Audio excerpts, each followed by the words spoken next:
जंग में डर्टी बम वाली साजिश की गूंज भारत तक पहुंच गई। रूसी रक्षा मंत्री ने रक्षा मंत्री राजनाथ सिंह से फोन पर बात कर यह आरोप लगाया कि यूक्रेन डर्टी बम बना रहा है और वो विक्टिम कार्ड खेलने के लिए कभी भी उसका इस्तेमाल कर सकता है, जिसके नाम का जिक्र होने से ही दुनिया भर के देश दहशत में हैं, क्योंकि दावा है कि यह डर्टी बम एक छोटे परमाणु बम जैसी तबाही मचाने की ताकत रखता है, जिसके फटने के बाद फैलने वाला भयानक रेडिएशन पूरे इलाके को बर्बाद कर देता है, क्योंकि इस बम के अंदर विस्फोटक के साथ रेडियो एक्टिव पदार्थ रखा जाता है और बम में धमाका होते ही ये रेडियो एक्टिव पदार्थ हवा में बिखर जाता है। खुद रूस के राष्ट्रपति पुतिन ने भी यूक्रेन पर डर्टी बम की साजिश तैयार करने का आरोप लगाया है। Оставляют без внимания заявление киевского режима о желании заполучить ядерное оружие. हालांकि इस मुद्दे पर रूस के रक्षा मंत्री से बातचीत के बाद भारत ने एक बार फिर अपना रुख साफ कर दिया और दोनों देशों को आपसी बातचीत से विवाद सुलझाने की नसीहत दी।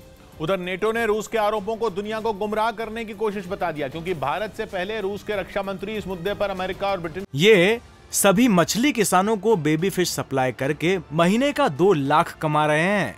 आपको भी करना है ये बिजनेस? तो फ्रीडम ऐप को अभी डाउनलोड करें। के रक्षा मंत्रियों से भी फोन पर चिंता जता चुके हैं।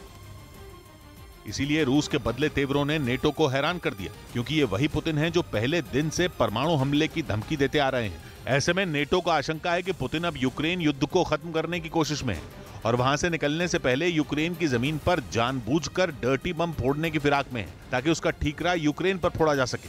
Russia often accuses others for what they intend to do themselves. America की ओर से भी रूस को चेतावनी दी गई कि यूक्रेन में डर्टी बम का इस्तेमाल करने पर उसे गंभीर परिणाम भुगतने होंगे।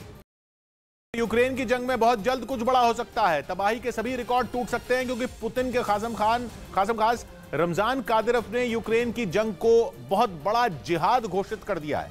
कादिरोव ने रूस के मुसलमानों से खुली अपील की है कि वो इस जिहाद में बढ़ चढ़कर हिस्सा लें, यूक्रेन को पुतिन के कदमों में लाकर रख दें, ताकि 8 महीने से चल रही यूक्रेन की जंग का रूस की जीत के साथ दी एंड किया जा सके।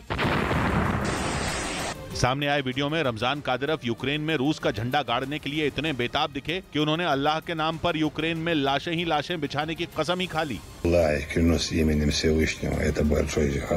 रमजान कादिरोव ने 2 टूक कहा कि वो जापोरिजिया या खैरसॉन में नहीं रुकने वाले, क्योंकि पूरा का पूरा यूक्रेन ही रूस का है। उन्होंने ये तक कहा कि भले ही यूक्रेन के साथ अमेरिका से लेकर यूरोप तक पूरी दुनिया खड़ी हो जाए, लेकिन बकरे की अम्मा कब तक खैर बनाएगी। यूक्रेन ज्यादा वक्त तक रूस के आगे नहीं टिक पाएगा। बल्कि रूस के नागरिकों को हथियार उठाने को मजबूर करने के लिए कादिरोव ने उन्हें इस्लाम का वास्ता भी दिया और कहा कि जो भी यूक्रेन में लड़ने जाएगा उसे शैतानों का कत्ल करने का मौका मिलेगा।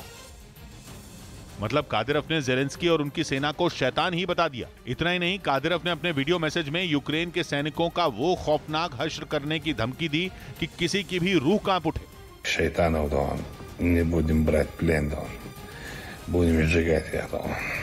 रूस की सिक्योरिटी काउंसिल भी कादिरोव की ही भाषा बोल रही है। बीती रात उसकी बैठक में यूक्रेन से शैतानों को खत्म करने की बात कही गई, यानी रूस यूक्रेन की लड़ाई को धर्म की लड़ाई बनाने की कोशिश में लगा है, ताकि रूस के लोगों को भड़काया जा सके। अब तक वो यूक्रेन की ज़ेलेंस्की सरकार को नाज़ी कहता आ रहा था, लेकिन अब रूस 2 कदम आगे बढ़कर उसे शैतान बताने पर तुला है।